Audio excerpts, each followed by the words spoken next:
نحمده ونصلي على رسوله الكريم اما بعد بسم اللہ الرحمن الرحیم۔ قرآن پاک لوح محفوظ سے آسمان دنیا پر شب قدر میں اترا ہے۔ یہی ایک بات اس رات کی فضیلت کے لیے کافی تھی کہ قرآن پاک جیسی عظمت والی چیز اس میں نازل ہوئی، چہ جائے کہ اس میں اور بھی بہت سے برکات و فضائل شامل ہو گئے ہوں۔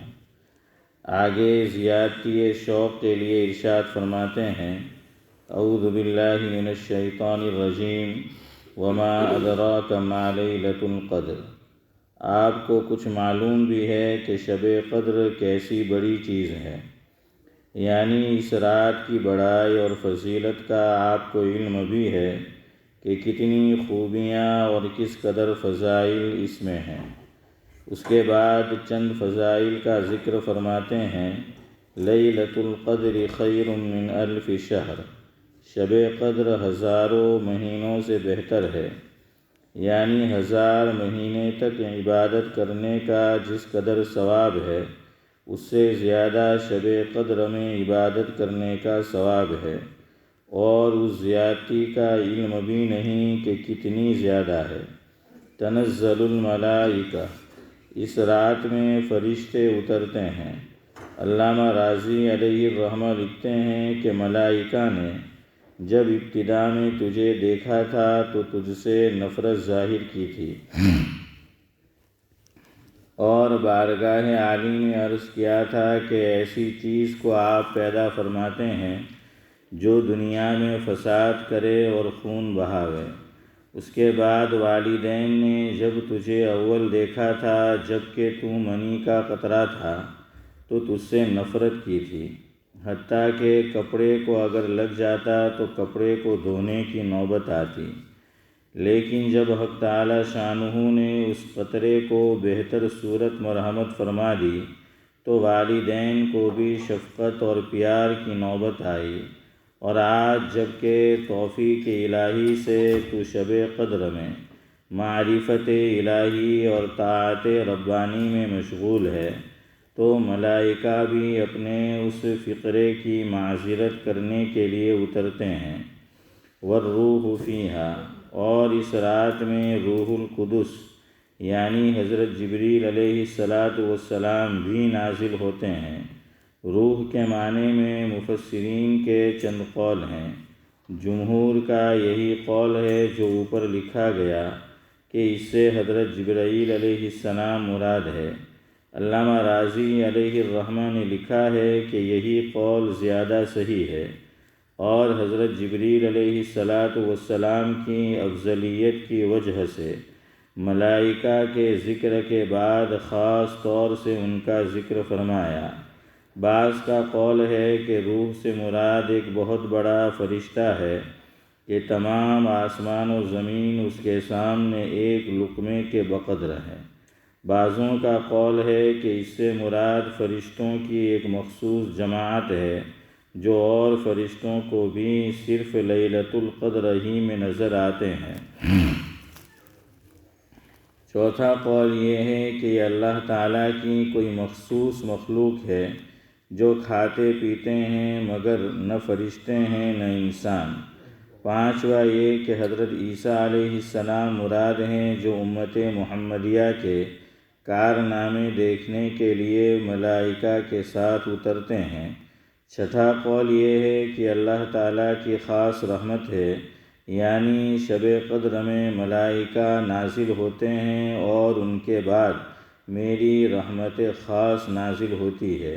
ان کے علاوہ اور بھی چند اقوال ہیں مگر مشہور قول پہلا ہی ہے۔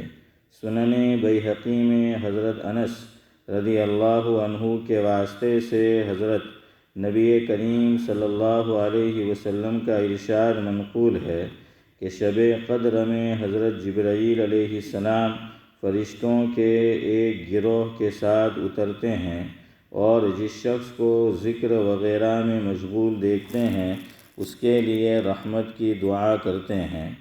بِإِذْنِ رَبِّهِمْ مِنْ كُلِّ أَمْرٍ، اپنے پروردگار کے حکم سے ہر امر خیر کو لے کر زمین کی طرف اترتے ہیں۔ مظاہر حق میں لکھا ہے کہ اسی رات میں ملائکہ کی پیدائش ہوئی اور اسی رات میں حضرت آدم علیہ السلام کا مادہ جمع ہونا شروع ہوا۔ اسی رات میں جنت میں درخت لگائے گئے اور دعا وغیرہ کا قبول ہونا تو بکثرت روایات میں وارد ہے۔ در منصور کی ایک روایت میں ہے کہ اسی رات میں حضرت عیسیٰ علیہ السلام آسمان پر اٹھائے گئے اور اسی رات میں بنی اسرائیل کی توبہ قبول ہوئی۔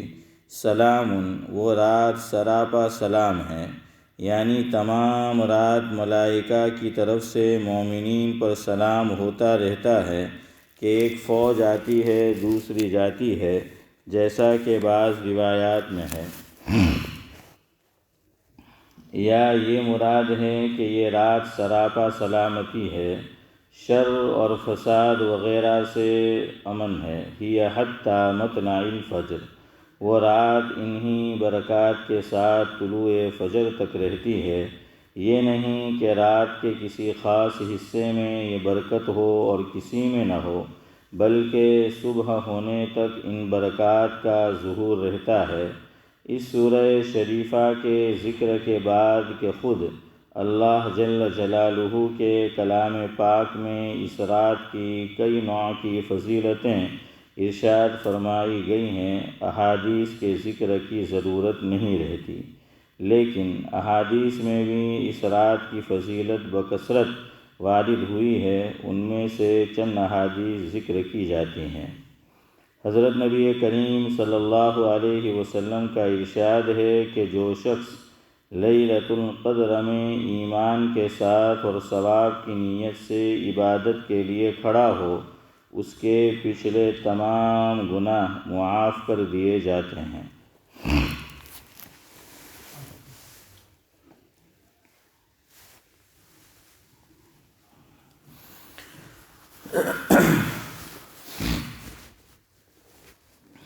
بزرگان محترم، رمضان المبارک کی آمد ہے، بہت کم دن رہ گئے ہیں۔ حضرت نبی کریم صلی اللہ علیہ وسلم جب رجب کا مہینہ شروع ہو جاتا تو یہ دعا کیا کرتے تھے کہ اللہم بارک لنا فی رجب و شعبان وبلغنا رمضان او کما قال علیہ الصلاۃ والسلام۔ مفہوم یہی ہے کہ اللہ رجب اور شعبان کے مہینے میں برکت عطا فرما اور رمضان المبارک سے ہماری ملاقات کرا دے۔ تو رجب بھی ختم ہو گیا، شعبان بھی آدھے سے اوپر مہینہ ختم ہو گیا، اب چند دن باقی ہے، تو دعا کرتے رہنا چاہیے کہ اللہ تبارک و تعالی ہمیں ایمان اور عافیت کے ساتھ رمضان المبارک جو آ رہا ہے یہ بھی نصیب فرمائے اور آئندہ بھی جو ہے وہ نصیب فرمائے ایمان اور عافیت کے ساتھ۔ تو اسی تعلق سے کچھ لکھا ہے، وہ پہلے سماعت فرمائیں اور اس پہ آمین بھی کہہ دیں اخیر میں۔ حضور سے ایک مرتبہ سوال کیا گیا، مفہوم ہے کہ لوگوں میں سب سے بہتر کون ہے؟ لوگوں میں سب سے بہتر کون شخص ہے؟ ترمذی شریف میں روایت موجود ہے۔ تو آپ صلی اللہ علیہ وسلم نے جواب میں دو باتیں ذکر فرمائی۔ نمبر ایک کہ اللہ تبارک و تعالی جسے لمبی عمر نصیب کرے، لمبی زندگی جسے نصیب ہو، نمبر ایک۔ نمبر دو، ساتھ میں وہ اچھے اعمال کرے، تو ایسا شخص یہ سب سے بہتر ہے کہ جس میں یہ دو کوالٹی ہو، جس میں یہ دو صفات ہو کہ لمبی عمر اللہ اسے نصیب کرے، طویل زندگی، لمبی عمر، اور ساتھ میں نیک اعمال۔ اب آپ کہیں گے ایمان کا ذکر نہیں آیا، تو بھئی ایمان کے بغیر تو نیک اعمال اخروی اعتبار سے معتبر ہی نہیں ہے۔ قرآن نے فرمایا کہ من عمل صالحا من ذکر او انثی وہو مؤمن، تو یہ تو ایمان کی شرط تو اس کے اندر آ ہی گئی۔ تو بہرحال یہ حضور نے فرمایا کہ ایسا آدمی کہ جس کو لمبی زندگی ملے اور اعمال بھی اس کے بڑھیا ہو۔ پھر حضور سے سوال ہوا کہ حضور سب سے برا آدمی کون ہے؟ تو جواب میں حضرت نے فرمایا کہ جو لمبی عمر پائے لیکن اس کے اعمال برے ہو۔ دیکھیے یہاں بھی لمبی عمر ہے، فرق کس کا ہو گیا؟ اعمال کا ہو گیا۔ ہاں، دونوں جگہ لمبی عمر کا تذکرہ ہے، لیکن فرق اعمال کا ہو گیا کہ وہ شخص نہایت ہی برا ہے کہ جسے اللہ رب العزت لمبی زندگی تو دیتے ہیں، طویل عمر تو وہ پاتا ہے، لیکن نیک اعمال سے وہ محروم ہے۔ اس میں ایمان والا بھی ہو سکتا ہے کہ ایمان کی مایا متاع سرمایہ یہ تو موجود ہے، لیکن اعمال نہیں ہے، نیک اعمال کا ذخیرہ نہیں ہے، تو ایسا آدمی برا ہے۔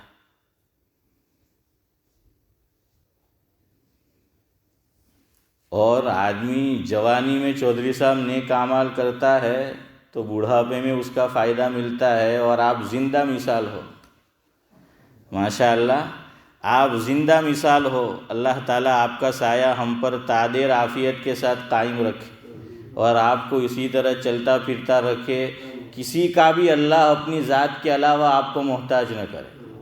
یہی دعا ہماری حافظ صاحب کے لیے، مرزا صاحب کے لیے، اسماعیل چچا کے لیے، یہ سب مسجد کے ستون ہوں آپ سب، اور بھی دوسرے حضرات ہیں، سب کے لیے ہماری یہ دعا ہے۔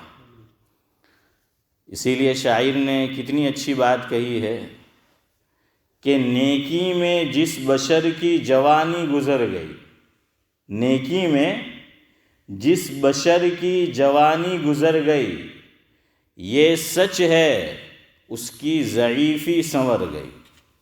دیکھ لو ان کو دونوں طرف ماشاءاللہ ہے مرزا صاحب کہ نیکی میں جس بشر کی جوانی گزر گئی، کہ جوانی کو نیکی میں گزارو، اللہ تعالیٰ جنت میں تو اور آخرت میں تو جو دے گا ذاکر بھائی وہ دے گا ہی انشاءاللہ، لیکن دنیا میں بھی اس کا پھل یہ ملتا ہے کہ اس کا بڑھاپا یہ سنور جاتا ہے۔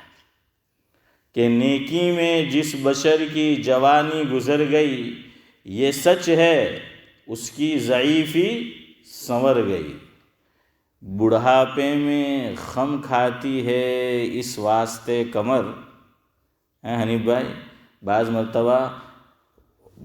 مرتبہ کیا بلکہ آدمی بہت بوڑھا ہو جاتا ہے تو کمر کیا ہو جاتی ہے؟ بینڈ ہو جاتی ہے نا، کمان بن جاتا ہے۔ تو شاعر آگے یہی بات کہتا ہے کہ جوانی کی قدر کر لو، اللہ کو منا لو، جوانی میں نیک اعمال کر لو۔ شاہ عبدالعزیز محدث دہلوی علیہ الرحمہ نے لکھا ہے، جس کا مفہوم یہ ہے کہ 27 ایئرز کی عمر تک آدمی جوان سمجھا جائے گا۔ 27 ایئرز کی اس کی عمر ہوئی اور بھائی عرش آپ کی طرح ماشاءاللہ وہ نیک اعمال کرتا رہا، اللہ آپ کو تو لمبی زندگی دے، آگے جو بات کہنی ہے اس میں آپ داخل نہیں، اور وہ اللہ تعالیٰ کو پیارا ہو جائے تو فرمایا کہ وہ شہادت کی موت مرا، یعنی اخروی شہادت ہے اسماعیل چچا، اخروی جو ہے وہ شہادت، کہ جوانی نیکی میں گزرنی چاہیے۔ 27 ایئرز یہاں تک کی جو عمر ہے، اگر کوئی آدمی جوانی کی حفاظت کرتا ہے اور اس کو نیک اعمال میں اشرف بھائی گزارتا ہے، تو شاہ صاحب یہ لکھتے ہیں کہ اگر اللہ نے مقدر میں موت لکھی اور اس سے پہلے وہ اللہ کو پیارا ہو گیا تو نورانی بھائی وہ کیسی موت پائے گا؟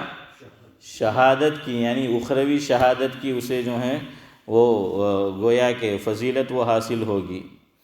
تو شاعر کہتا ہے کہ نیکی میں جس بشر کی جوانی گزر گئی، یہ سچ ہے اس کی ضعیفی سنور گئی، بڑھاپے میں خم کھاتی ہے اس واسطے کمر۔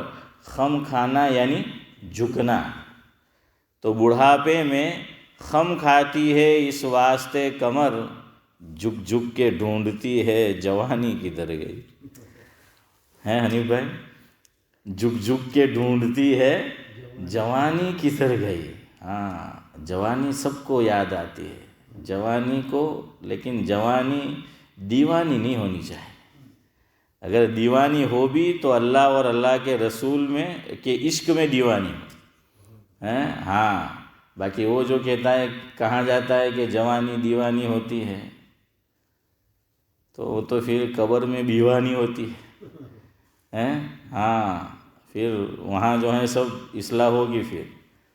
اور جوانی کو سب یاد کرتے ہیں. عربی زبان اور لینگویج میں بھی محاورات ہے ہر زبان کی طرح.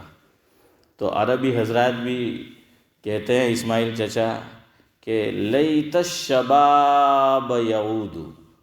عربی داں کیا کہتے ہیں کہ لیت الشباب یعود، کاش کے جوانی لوٹ آتی. ہاں، کاش کے جوانی لوٹ آتی. آئے گی لوٹے گی. 80 سال کے ہو پھر بھی لوٹے گی، 90 کے ہو پھر بھی لوٹے گی، کم و بیش ہے پھر بھی لوٹے گی. اللہ تعالیٰ کو، اللہ اکبر، کیا خوب باتیں لکھی ہے. حضرت مولانا محمد منظور نعمانی علیہ الرحمہ نے فرمایا کہ انسان کی زندگی میں کچھ خواہشات ہوتی ہیں ہر انسان کی، لیکن سب تو یہاں پوری نہیں ہوتی. یہاں اگر پوری ہو جائے تو پھر جنت کی وقت نہیں معلوم ہوگی. ہاں، یہاں تھوڑی پوری ہوگی. اسی لیے غالب بڑے میاں جو ہیں وہ کہہ کر گئے، ہزاروں خواہشیں ایسی کہ ہر خواہش پہ دم نکلے. اشرف بھائی، ہزاروں خواہشیں ایسی کہ ہر خواہش پہ دم نکلے، بہت نکلے میرے ارماں مگر پھر بھی کم نکلے. بہت نکلے میرے ارماں چودھری صاحب مگر پھر بھی کم نکلے. تو یہ تو کم ہی نکلیں گے. تو جنت میں تمام ارمان جو ہیں پورے ہوں گے. تو عموماً ہر آدمی کی کچھ چاہتیں ہوتی ہیں، کچھ تمنائیں ہوتی ہیں، کچھ امیدیں ہوتی ہیں، کچھ ارمان ہوتے ہیں. نمبر 1 کہ میں جوان رہوں. کیا رہوں؟ میں جوان رہوں. یہ ہر آدمی کی تقریباً تمنا ہوتی ہے. اسی لیے بڑھاپے میں کوئی طاقتور بوڑھے سے الجھتا ہے، اور جوانی میں ماشاءاللہ وہ مستنڈا تھا، دن میں لوگوں کو تارے دکھاتا تھا، تو وہ کہتا ہے کہ 20-25 ورہ موڑو پڑو تے پہلا آوتا ہے تو تنے دیکھاڑتے تنی مانو چھٹی دودھ نہیں یاد کراوی دیم تو مرو نام نہیں. لیکن اب کیا ہوا، بوڑھا ہو گیا ہوں، قوا جو ہے وہ کمزور ہو گئے ہیں. تو وہ بھی جوانی کو یاد کرتا ہے کہ بھائی جوانی تو آدمی چاہتا ہے کہ جوان رہے، فٹ رہے. یہ آدمی کی جو ہے وہ خواہش ہوتی ہے. دوسری خواہش یہ ہوتی ہے کہ موت نہ آئے، ہے نا. ہاں، آدمی زندگی بچانے کے لیے نورانی بھائی کیا کچھ نہیں کرتا، زندگی بھر کی پونجی اور دولت لٹا دیتا ہے. یہاں تو NHS اللہ کرے کہ یہ سلسلہ آگے بھی ایسا ہی رہے، ورنہ آپ انڈیا میں جاؤ بیچارے کیا حالت ہوتی ہے. میرے والد کو کینسر ہوا، آپ کو بارہا بتا چکا ہوں. وہاں اتنا خرچہ تھا کہ ہمیں دن میں تارے نظر آنے لگے تھے کہ والد صاحب کا علاج کیسے کرائے. اور گھر میں وہ بیمار ہے، وہ دیکھا بھی نہیں جاتا تھا کہ ان کا علاج نہ ہو. تو مجھے معلوم ہے کہ وہ دور بھی ہم نے کیسا گزارا، اور اس میں ہمیں پتہ چل گیا کہ کون اپنا ہے. بس وہ میں نہیں بولوں گا، آپ نے بول دیا اچھا ہوا. تو وہ ہم نے آزما لیا اس دور میں. خیر بہرحال، تو ایک آدمی کی چاہت ہوتی ہے جوانی باقی رہے، دوسری چاہت یہ ہوتی ہے موت نہ آئے، تیسری چاہت یہ ہوتی ہے کہ بیوی خوبصورت ہوتی ہے نا، کہ بیوی کیا ہو، وہ خوبصورت ہو. یہ بھی جو ہے وہ آدمی کی چاہت ہوتی ہے. چوتھی چاہت یہ ہوتی ہے کہ مالدار کے گھر، شاہی گھرانے میں پیدا ہو کہ کچھ کرنا ہی نہ پڑے. اشرف بھائی، પાપડ બેલને હી ન પડે. મારો એક દોસ્તાર છે, તરાજમાં અમે હાથે પડતા હોતા, પછી રાંદેરમાં બી. ગામનું નામ નહીં લેવાનું, મારા ગામના પાસે જ છે તે રહેતો. તે બહુ ભારે ઝાકીરભાઈ વાત કહેતો. મને કહે કે ગરીબના ઘેરમાં આપણે પેદા થયા એ સાલું કિસ્મત. તો ہاں چودھری صاحب میں نے گجراتی میں بولا مرزا صاحب تو اردو کر دوں کہ غریب کے گھر میں پیدا ہو گئے یہ تو قسمت، لیکن شادی کی عمر کو پہنچ کر بھائی عرش غریب کے گھر شادی کرنا یہ بے وقوفی. توبہ ہے نورانی بھائی کہ غریب کے گھر شادی کرنا یہ بے وقوفی. وہ کہتا ہے کہ شادی تو مالدار نے ત્યાં જ કરવાનું, માલદારની જ પોરી લાવવાનું એમ કે તાકે પછી આપણે કામ બામ નહીં કરવું પડે, અથવા તો જે છે તે ઓછું કરવું પડે. પછી કામ બામ કરે દિવસભર ને હન્ના આવીને એકલું કામ બામ ને પછી માથા પર લગાડે એકલો બામ. હે ઝાકીરભાઈ? હા, પછી લગાડે એકલું જે છે તે બામ. تو وہ کہتا ہے کہ مالدار نے گھر جائیں کہ شادی کروانا. اور میرا ایک اور ساتھی دوست وہ ہم نے ساتھ میں پڑھایا بھی، وہ تو یہ کہتا تھا ذاکر بھائی کہ جینو سہسرو سدھر تینو جمائے ادھر. تو خیر بہرحال یہ کچھ چاہتیں ہوتی ہے آدمی کی کہ طاقت باقی رہے، جوانی باقی رہے، زندگی باقی رہے، کام کاج نہ کرنا پڑے، اور بیوی جو ہے وہ خوبصورت ہو. تو حضرت مولانا محمد منظور نعمانی علیہ الرحمہ نے لکھا کہ جنت کی جو صفات اللہ تعالیٰ نے قرآن کریم میں اور ہمارے آقا نے حدیث پاک میں بیان کی ہے، پڑھ لو، یہ ساری چیزیں وہاں ملنے والی ہے نا. میں نے کہا نا کہ عربی حضرات تو کہتے ہیں لیت الشباب یعود. تو حضرت مولانا ابرار احمد صاحب دہلوی رحمۃ اللہ علیہ اس میں حاشیہ لگاتے تھے وَأَنَّا یعود. ہے اشرف بھائی، وَأَنَّا یہ بھی عربی میں ہے، عربی کا لفظ ہے وَأَنَّا یعود. اور حضرت پھر فرماتے تھے کہ انا ہے ننا منا، ہے ننا منا. تو وہ فرماتے تھے کہ کاش کے جوانی لوٹ آتی. عربی حضرات کہتے ہیں وَأَنَّا یعود. حضرت فرماتے تھے کہ کہاں سے لوٹ سکتی ہے، وہ کہاں لوٹے گی، اب وہ نہیں لوٹے گی. ہاں جنت میں لوٹے گی، ہے نا. ہر آدمی کی عمر کتنی ہوگی؟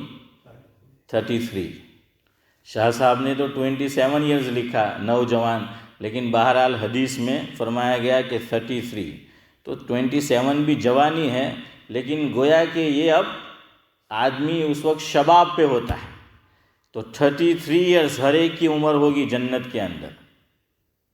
تو جو بوڑھا ہے، اسی لیے حضور بھی کبھی مستی مذاق کیا کرتے تھے، ایسا مستی مذاق کہ جو بھونڈا نہ ہو، کسی کی دل شکنی نہ ہو.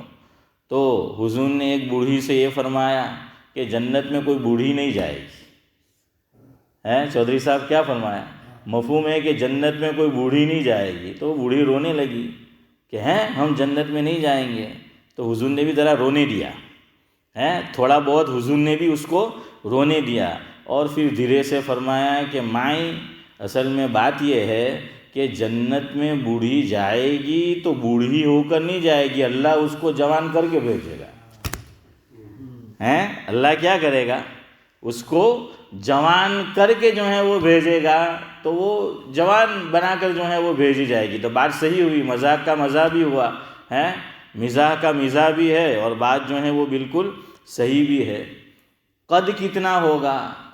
تو بخاری شریف کی روایت میں ہے جس کا مفہوم ہے کہ حضرت آدم علیہ السلام کا قد کتنا تھا؟ 60 ہاتھ لمبا تھا. حضرت آدم علیہ السلام کا قد جو ہے اتنا لمبا تھا. پھر اتنے ٹھنگنے چائنیز کیوں ہو گئے کہ جس کو ہم بغل میں لے کے گھومتے رہے، حالانکہ وہ پوری دنیا کو لے کے گھومتے ہے اتنے کہ ہم بغل میں لے کے گھومیں، لیکن کم بخت سب کو سر پہ لے کے گھومتے. بلکہ سر کیا اشرف بھائی، جوتی بنا کے گھومتے ہیں.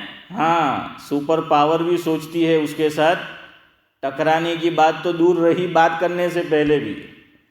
تو بہرحال اپنے اندر کچھ قوت پیدا کرو تو چڑھتے سورج کو ہر کوئی سلام کرتا ہے.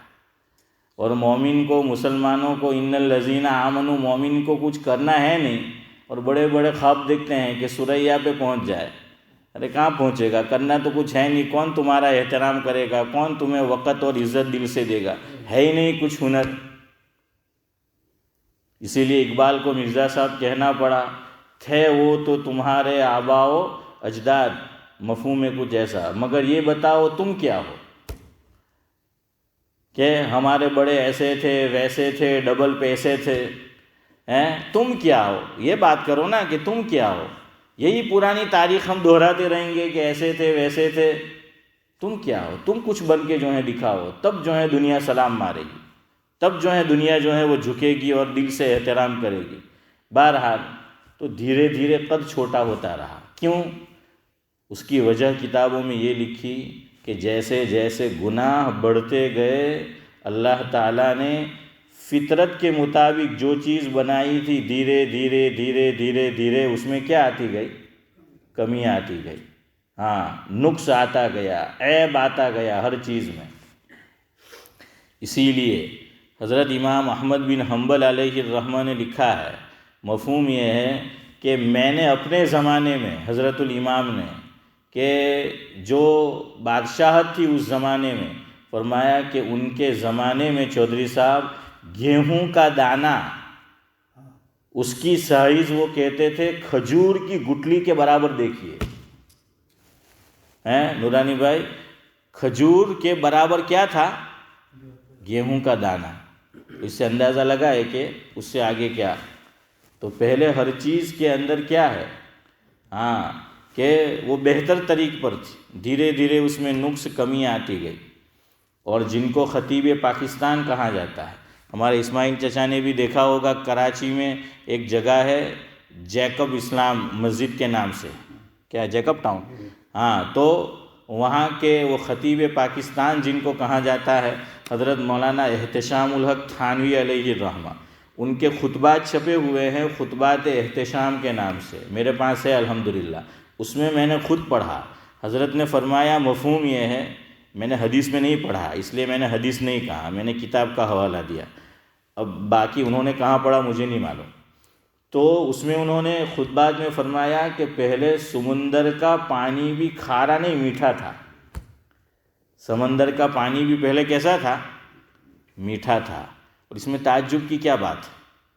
آپ جاؤ، آج بھی پنجاب کے اندر ایسی ندی ہے کہ جو پاکستان سے بھی جا کے ملتی ہے، کہ ایک طرف انڈیا ہے دوسری طرف وہ ہے، تو اس کا پانی میٹھا ہے. اس کا پانی کیا ہے؟ وہ میٹھا ہے. حضرت مولانا خلیل احمد صاحب دیوا والا دامت برکاتہ، ان کا واٹس اپ ابھی آیا مجھے 3-4 دن پہلے. تو وہ وہاں پر موجود ہے، بیٹھے ہوئے ہیں، ہاتھ میں پانی لے رہے ہیں اور کہہ رہے ہیں کہ میں انڈیا کے حصے میں بیٹھا ہوں اور جو سامنے نظر آ رہا ہے وہ پاکستان ہے. شاید وہ پنجاب میں تھے یا کہاں تھے پتہ نہیں. تو کہاں کہ یہ ندی ہے، دریا جو ہے یہ انڈیا میں بھی ہے اور جا کے کہاں ملتا ہے؟ پاکستان میں. وہ تو ایک ہی تھا پہلے. تو فرمایا انہوں نے خود وہ پانی پیتے ہوئے ویڈیو ریکارڈ کیا ہے اور کہا کہ اس کا پانی اتنا میٹھا ہے کہ پوچھو مت. اور آگے انہوں نے یہی بات کہی کہ جب دنیا میں پانی اتنا میٹھا ہے، جنت کی نہریں کتنی میٹھی ہوگی. انہوں نے یہی نتیجہ نکالا ہے اس کہ جنت کی. اور پھر فرمایا کہ اس لیے جنت کی ابھی سے تیاری کرو. یہ وہ میسج دینا چاہتے تھے. تو آج بھی میٹھا پانی جو ہے آپ کو مل سکتا ہے بعض جگہ، چشمے کا، ندی کا. تو اس میں تعجب کرنے جیسی چیز نہیں ہے. حضرت نے فرمایا کہ دریا کا پانی پہلے میٹھا تھا، انسانوں کے گناہوں کی نحوست کی وجہ سے کیسا ہو گیا؟ وہ کھارا ہو گیا. تیسرے نمبر پر یہ تو حدیث ہے کہ حجر اسود، اس کا نام پہلے حجر اسود نہیں حجر ابیض تھا. کیا نام تھا؟ حجر ابیض. ابیض کا معنی کیا؟ سفید.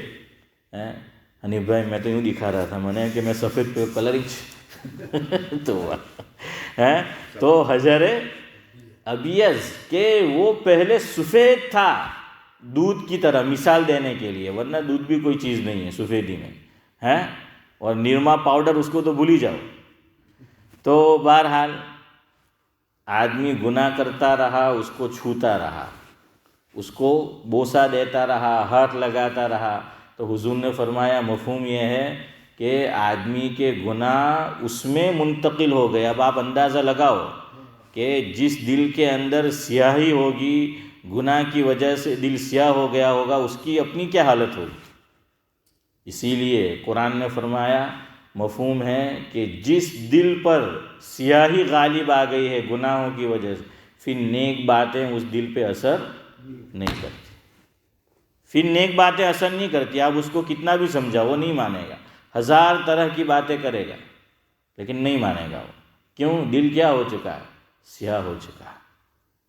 اور قرآن نے تو پہلے ہی پارے میں فرمایا، پھر دھیرے دھیرے جب دل سیاہ ہو جاتا ہے نا، نیک باتیں اثر نہیں کرتی، اور ایک وقت وہ آ جاتا ہے کہ قرآن نے فرمایا ختم اللہ علی قلوبہم وعلی سمعہم وعلی ابصارہم غشاوہ، مہر لگ جاتی ہے کہ ختم، اب اس دل کے اندر ہدایت گھس نہیں سکتی۔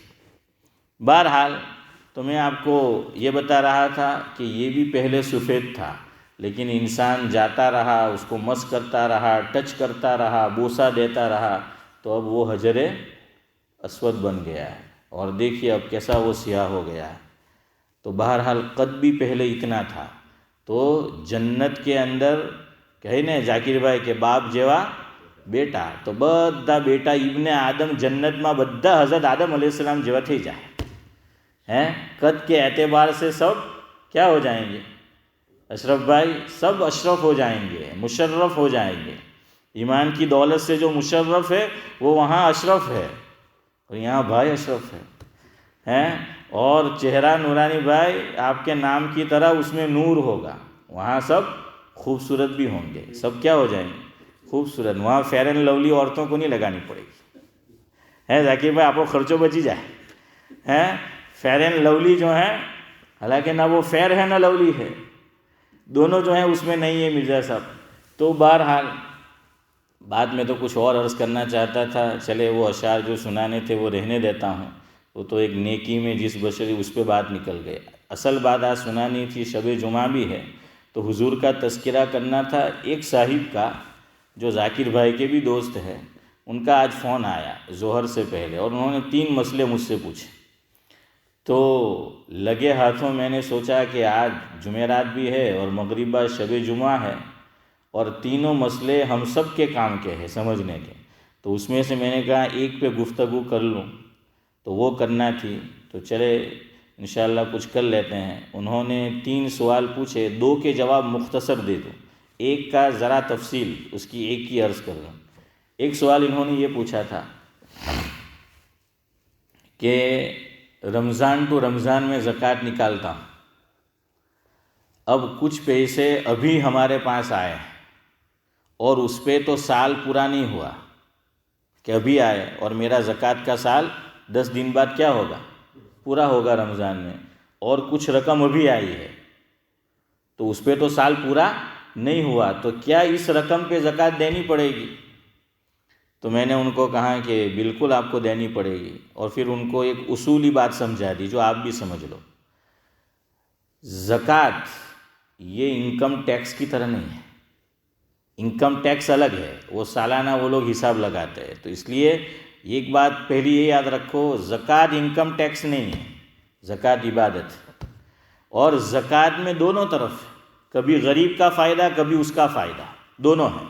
اب کوئی سوچے گا کہ یار 2 دن پہلے میرے پاس پیسے آئے اور اس پہ زکوٰۃ نکالنے کی، ہاں نکالنے کی، غریب کا فائدہ، تیرا بھی فائدہ بتاتا ہوں۔ میں نے ان سے کہا کہ آپ رمضان ٹو رمضان آپ کا سال ہے زکوٰۃ کا، اور مغرب آج کتنے بجے تھے؟ 6:25، تو آج کا ہی حساب لے لو، 6:20 کو کسی کے پاس 1000 پاؤنڈ آ گئے۔ آج مان لو کہ آج مغرب بعد رمضان ہے، آج مغرب بعد، اور 5 منٹ خالی مغرب میں باقی ہے، اور کتنے پیسے آئے؟ 1000۔ اس پہ زکوٰۃ دینی پڑے گی۔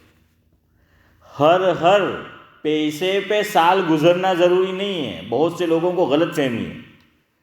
ہر پیسے پہ سال گزرنا ضروری نہیں ہے، ورنہ ہر آدمی چودھری صاحب کو ہائر کرتا. نہیں سمجھے؟ اکاؤنٹنٹ ہے نا، ہے تو پھر ہر آدمی کو کیا کرنا پڑتا؟ اپنا ایک اکاؤنٹنٹ رکھنا پڑتا نا، کہ بھائی آج اتنے آئے، کل اتنے آئے، سال سے پہلے جو ہے پورا ہونے والا اتنے آئے، تو ہر اس کی کرنی پڑتی، وہ تو پھر اس کو بھی جو پیسے دینے پڑتے. تو اس لیے یاد رکھو، اس میں یہ دیکھا جائے گا کہ جب سال پورا ہوا تمہارے ہاتھ میں کتنے ہیں، میرے ہاتھ میں کتنے ہیں. 5 منٹ پہلے بھی پیسہ آ گیا، چاہے 1 پاؤنڈ آیا چاہے 1,00,000 پاؤنڈ آیا، اس پہ کیا دینی ہے؟ زکوٰۃ دینی ہے. دوسرا اس کی الٹی صورت، اس میں تو غریبوں کا فائدہ، دوسرے میں آدمی کا فائدہ. 5 منٹ باقی ہے اور اس کے پاس کتنے پیسے تھے؟ 50,000، اور اس نے جو ہے 40,000 کی کار خرید لی. 40,000 پاؤنڈ کی کیا خرید لی؟ کار خرید لی اپنی ضرورت کے لیے. اب باقی کتنے رہ گئے؟ 10 رہ گئے. پیمنٹ اس نے کر دیا ہے. اب زکوٰۃ شریعت کہتی ہے 50 پہ نہیں آئے گی، حالانکہ اس کے پاس پورا سال ختم ہوا، رقم پڑی ہے، اور کتنی منٹ پہلے اس نے خرچ کر دی؟ 10 منٹ پہلے، 5 منٹ پہلے. تو اب جتنی رقم باقی ہے اس پہ ہی زکوٰۃ آئے گی، اس پہ نہیں آئے گی. یہ ہر جگہ یاد رکھنا. دونوں طرف فائدہ ہے نا، کبھی غریب کا فائدہ ہے، کبھی اس کا جو ہے وہ اپنا فائدہ ہے. تو ایک تو یہ مسئلہ انشاءاللہ پھر ڈیٹیل کبھی بیان کریں گے. دوسری بات جو ہے انہوں نے پوچھی تھی، اس کا تعلق تھا لباس سے. تیسری بات، انہوں نے 2 بات پوچھی تھی. تیسرا واٹس ایپ آیا تھا ایک عالم کا آج، کہ وہ پڑھاتے ہمارے ہی مدرسے میں، اور انہوں نے ایک بچے سے پوچھا کہ تم تراویح کیسے پڑھتے ہو؟ تو اس نے یہ کہا کہ مسجد میں ریسیور پہ ہم سنتے ہیں، مسجد سے جو ریسیور پہ آتا ہے وہ گھر میں سنتے ہیں، وہ ذرا دور رہتا ہے، اور یہاں مدرسہ پڑھنے آتا ہے. تو فرمایا کہ گھر پہ ہم ریسیور پہ اقتدا کرتے ہیں. یہ ابھی بھی میرے پاس ہے وہ میسج ان کا واٹس ایپ پہ. تو وہ کہنے لگے کہ مول صاحب یہ مسئلہ بھی آپ بتاؤ کہ بھائی گھروں پہ لوگ اقتدا نہ کر لیں. تو انشاءاللہ اس کی تفصیل میں بتاؤں گا. ویسے میں نے سینٹر میں تراویح لاسٹ ایئر ہوئی تھی تو کچھ بتائی تھی اس کی تفصیل. تو یاد رکھو، گھر پہ ریسیور پہ اقتدا نہیں ہو سکتی. کیوں؟ وائی؟ وہ میں انشاءاللہ جواب آپ کو دوں گا بعد میں. آج صرف اتنا یاد رکھو کہ میرے گھر پہ ریسیور پہ تراویح آ رہی ہے، آپ کے گھر پہ آ رہی ہے نماز، ریسیور پہ اقتدا صحیح نہیں ہے. اب اگر عشاء انہوں نے لاسٹ ایئر مان لو کہ پڑھی تھی تراویح کی، تو اب قضا نہیں ہے. تراویح کب تک پڑھنی ہے؟ اسی دن فجر کے اول وقت تک، پھر تراویح کی قضا نہیں ہے. تو اب تراویح تو ان کی نہیں ہوئی، نہیں دہرانی، لیکن عشاء اور وتر جو انہوں نے لاسٹ ایئر پڑھے وہ سارے کیا کرنے پڑیں گے؟ دہرانے پڑیں گے. کہ اقتدا انہوں نے کس پہ کی؟ ریسیور پہ کی. تو یہ صحیح نہیں ہے، اتنا مسئلہ یاد رکھو. اس لیے عورتیں بھی گھروں پہ سن لیں، جو اگر سن رہی ہو کہ مسجد کا آپ کو سننا ہے سنو، لیکن اس کی اقتدا نہیں کر سکتے. اقتدا نہیں سمجھ رہے ہو تو آسان زبان میں کہ نیت کر کے گھر پہ کہ میں اس امام کے پیچھے جو ریسیور میں جس کی آواز سن رہی ہوں یا سن رہا ہوں، میں نماز کی نیت باندھتی یا باندھتا ہوں، صحیح نہیں ہے. تیسرا انہوں نے جو دوسرا سوال پوچھا تھا وہ بھائی نے، وہ یہ کہ مول صاحب لباس کون سا سنت ہے؟ اور ان کے ذہن میں یہ تھا، ان کو کسی اور نے پوچھا تھا اور پھر ان کے ذہن میں بھی بات آئی. وہ کہنے لگے کہ مول صاحب انڈیا میں، اس میں پاکستان بنگلہ دیش بھی ملا لو، کہ ہم علماء کو دیکھتے ہیں کہ عام طور پر وہ کیا پہنتے ہیں؟ کفنی اور پاجامہ یا لنگی وہ پہنتے ہیں نا. جبہ بھی پہنتے ہیں لیکن کم. عام طور پر ہمارے یہاں کون سا پہرویش ہے؟ شرٹ، اس کو بھول جاؤ، میں اسلامی لباس کی بات کر رہا ہوں. تو کیا پہنتے ہیں؟ تو بولو یار، ہیں کفنی اور ازار جس کو ہم بولتے ہیں، پائجامہ وہ پہنتے ہیں.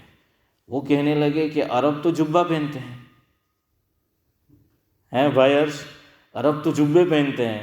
تو کہاں کہ حضور کی سنت کون سی تھی؟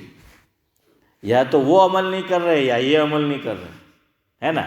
سوال دیکھیے کتنا اچھا ہے کہ یا تو انڈیا میں جو ہمارے اکابر ہے یا ہم بھی پہنتے ہیں یہ کفنی اور ازار، تو یا تو ہم جو ہیں حضور کی سنت پہ عمل نہیں کر رہے، یا پھر وہ عرب نہیں کر رہے ہیں. کہ عرب لوگ کیا پہنتے ہیں؟ وہ جبہ ہی پہنتے ہیں نا. وہ تو میں نے تو شاید کفنی میں دیکھا ہی نہیں. آپ نے دیکھا کسی کو؟ ہاں، یہ MBS جب بھی آتا ہے تو پتہ نہیں کیا ٹینشن دے جاتا ہے. تو بہرحال وہ بھی جبے ہی کے اندر جو ہے وہ آتا ہے. تو میں نے ان سے یہ کہا کہ مفہوم یہ ہے، اس کی مجھے ڈیٹیل بیان کرنی تھی لیکن وقت نہیں ہے. تو میں نے ان سے یہ کہا کہ بھئی سنو، حضور نے تو نہ جبہ پہنا ہے نہ قمیض پہنی ہے، یعنی کرتا کفنی جس کو ہم کہتے ہیں. کہ آپ صلی اللہ علیہ وسلم تو کیا تھی؟ چادر ہے نا. وہ تو چادر جو ہے وہ حضور کا لباس تھا، اور وہ بھی سلی ہوئی. یہ کرتا جو پہننا پڑتا ہے تو اس میں سلائی لگانی پڑتی ہے نا، تبھی کفنی بنتی ہے، تبھی جبہ بنتا ہے.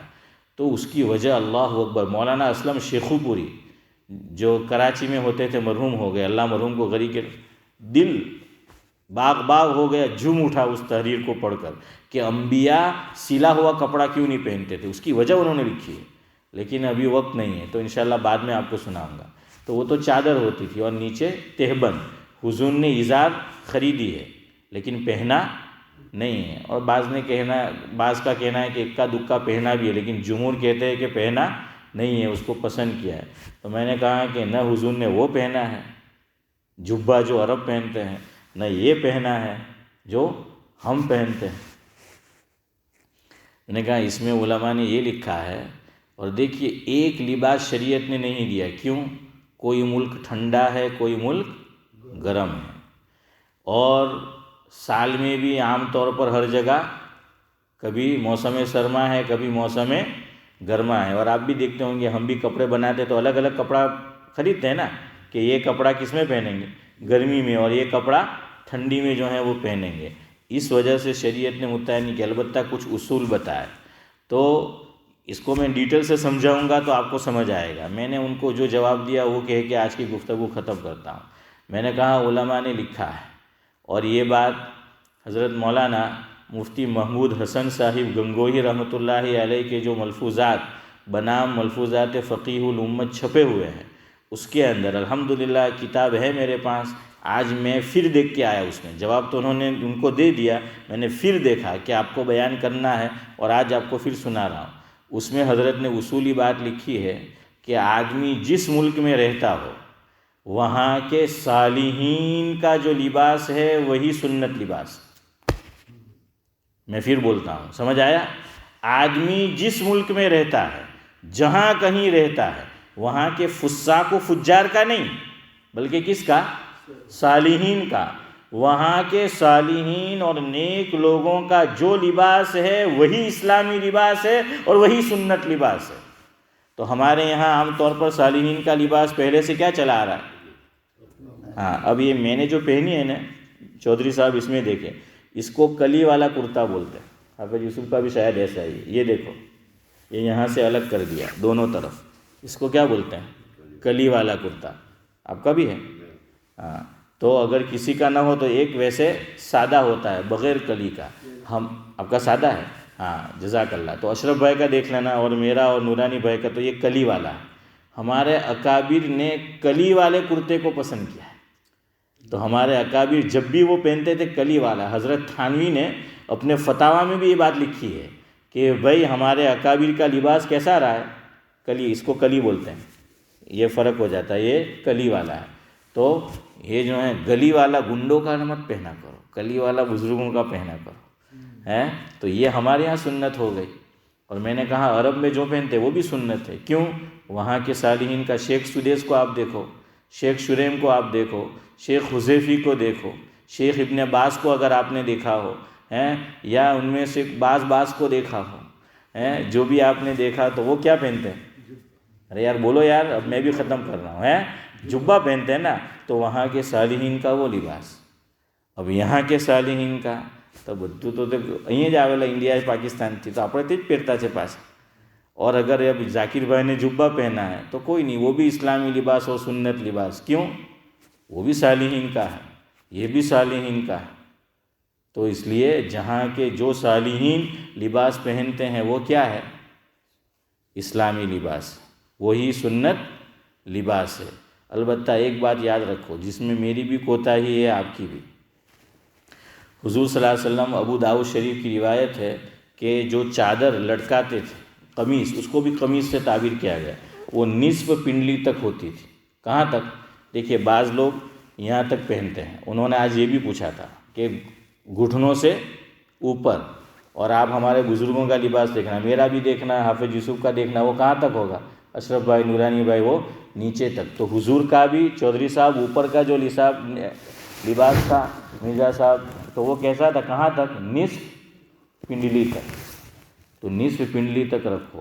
اب میرے پاس جبے ہیں، میں نے تو سلائے نہیں ہیں، لوگ جاتے ہیں عمرے کے لیے، حج کے لیے، محبت رکھتے ہیں تو لے آتے ہیں میرے لیے۔ تو پہلی مرتبہ تو کسی نے پوچھا، میں نے کہی کہ تمہاری سائز ہوئیں گی؟ میں کہ بھائی کیا ہوں اچھا سے ہیں، میں نے کہ سائز ہو، تو میں کہ ہوں اچھا سے بھائی سائز نو ہے نا۔ یہ بھی ایک محاورہ ہے سائز پوچھنے کا کہ گلے کی سائز کیا ہے، میں کائے کو پوچھتا ہے گلے کی سائز کیا ہے۔ تو خیر بہرحال، تو وہ اب لائے ہیں کچھ لوگ، تو وہ میں پہنتا ہوں۔ ابھی بہت عرصے بعد اشرف بھائی میں پہن کے آیا جبہ۔ اس دن میری والدہ آ رہی تھی انڈیا سے، تو میں فجر میں آیا تھا، فجر بعد ان کو لینے گیا تو میں جبہ پہن کے آ گیا۔ وہ چھوٹا بھائی دانا لائے تھے میرے لیے۔ تو مولوی سہیل مجھے کہنے لگے، فون پہ بات ہوئی، میں نے کہا مول صاحب میں ظہر میں نہیں آ سکوں گا، ٹرافک بہت ہے، آپ پڑھا لیں گے؟ تو کہ ٹھیک ہے۔ پھر مجھے ہنستے ہوئے کہنے لگے کہ آج تو تمہیں ذرا وہ بھارے کے جبو پہننے والا ہوتا نا۔ مولوی سہیل کہنے لگے وہ بھارے کے پہننے والا ہوتا نا۔ میں کہ مانا آوانی خوشی ہوتی ہے کہ مانا آوانی خوشی ہوتی، تو پچھی میں اسماعیل چچا تے جیسے پہلی تو کہ مانے ہو لاگے کہ مارو کوئرو خوش ہے۔ تو میں نے کہا کہ اس وجہ سے میں نے یہ پہنا ہے، تو میں جبے اس لیے پہن لیتا ہوں جو لاتے ہیں وہ، تو اس کی وجہ سے۔ تو اس میں یاد رکھو، مفتی سعید احمد صاحب پالن پوری اس کو سخت ناپسند کرتے تھے، آپ نے بھی سنا ہوگا۔ وہ جو جبے ہم پہنتے ہیں، تو مفتی صاحب کی تعبیر تھی کہ یہ تو عورتوں کا لباس، اور حضرت فرماتے تھے کہ جب سے عربوں نے عورتوں کا لباس پہن لیا بزدل ہو گئے، عورتوں والی صفات پیدا ہو گئے۔ تو فرمایا کہ جبہ پہن، اور مفتی سعید صاحب بھی جبہ پہنتے تھے، آپ نے دیکھا ہوگا۔ اشرف بھائی کہاں تک ہوتا تھا؟ نصف پنڈلی۔ کیوں؟ حضور کا لباس، حضور کا اوپر کا کرتا۔ چودھری صاحب کہاں تک؟ نصف پنڈلی تک۔ نورانی بھائی کہاں تک؟ نصف پنڈلی تک جو ہے وہ ہوتا تھا۔ تو اس لیے آپ تو کہیں نہ ہوں کہ واروانوں کا ایک خاص نام آوے کہ جو تو کچھ نیچے تھی ہوں کرائے گے انہیں ورائے گے، نہیں تو پوتے بناوے۔ تو یہ سنت کی نیت رکھو۔ یہ جو جبہ ہم چاہے آپ مکہ سے لاؤ چاہے مدینہ سے، یہ سنت جو حضور کی تھی لباس کی اور صحابہ کی، وہ یہاں تک جبے کی، یہ تو ہر میکسی بنی جائے ہیں۔ مفتی سعید صاحب جو فرماتے ہیں نا عورتوں کا لباس، تو عورت میکسی کہاں ہوتی ہوئی؟ تمہیں عورت نہیں جاگی بھائی میکسی جو نے آپڑو جبو جو تو ہرخو جو ہارو کے کلر الگ ہوئی۔ سبحان اللہ و بحمدہ، سبحانک اللہم و بحمدک، نشہد ان لا الہ الا انت۔